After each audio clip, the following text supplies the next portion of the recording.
Hoje nós vamos falar sobre o cromossomo X. Os seres humanos apresentam 22 pares de cromossomos autossômicos e um par de cromossomos sexuais, sendo que os homens apresentam um cromossomo X e um cromossomo Y, enquanto as mulheres apresentam 2 cromossomos X. O cromossomo X é um cromossomo grande, que apresenta diversos genes relacionados à produção de proteínas que atuam em diversos sistemas.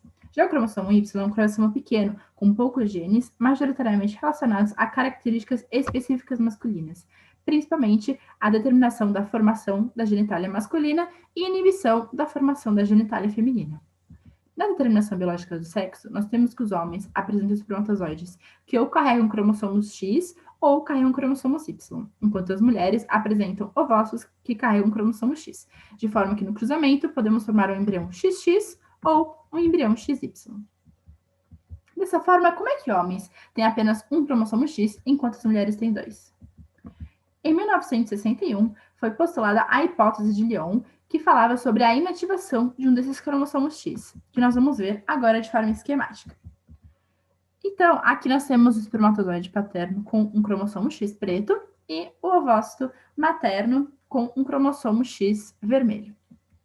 Há então a formação de um zigoto com os 2 cromossomos X ativados, e ele começa a se dividir, a multiplicar com esses 2 cromossomos ativados. Entretanto, em determinado momento das divisões, ocorre a inativação aleatória de um desses cromossomos X. Então, aqui no esquema, nós temos as células azuis, que apresentam o cromossomo X materno ativado, e as células rosas, que apresentam apenas o cromossomo X paterno ativado. Esse mecanismo foi conhecido como compensação de dose e pode ser microscopicamente observado por esses pontinhos pretos apontados pelas setas, que são os corpúsculos de Barr, que são justamente os cromossomos X que estão inativados. Dessa forma, nós podemos afirmar que as mulheres são verdadeiros mosaicos em se tratando de cromossomos X, de forma que suas células apresentam ou o cromossomo materno ativado ou o cromossomo X paterno ativado. Há, assim, na grande maioria das mulheres, um equilíbrio da inativação do cromossomo X materno ou paterno, de forma proporcional.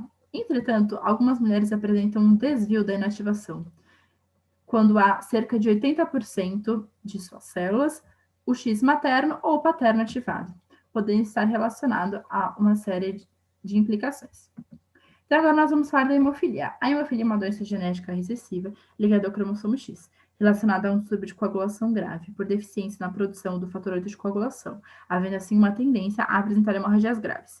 Então, nós podemos ver nesses esquemas de cruzamentos da hemofilia, em que há, primeiro, um cruzamento entre um homem e uma mulher normais, um cruzamento entre um homem normal e uma mulher portadora da hemofilia, um cruzamento entre um homem hemofílico e uma mulher normal, dos cruzamentos em que há mutações novas na prole, e um cruzamento, que é muito raro, entre um homem hemofílico e uma mulher portadora.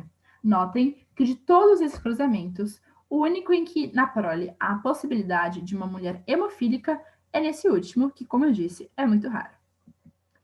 As mulheres portadoras do gene da hemofilia apresentam uma compensação do déficit do fator de coagulação pelos cromossomos X que não apresentam o gene da hemofilia, de forma que elas não apresentarão o fenótipo da doença.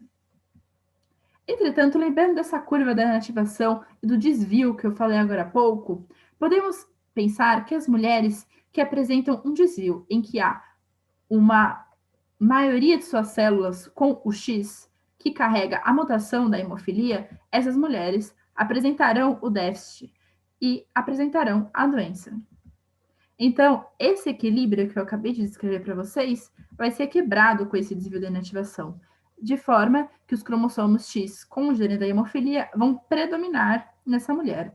Então, ela deverá fazer um acompanhamento adequado e um tratamento adequado da doença.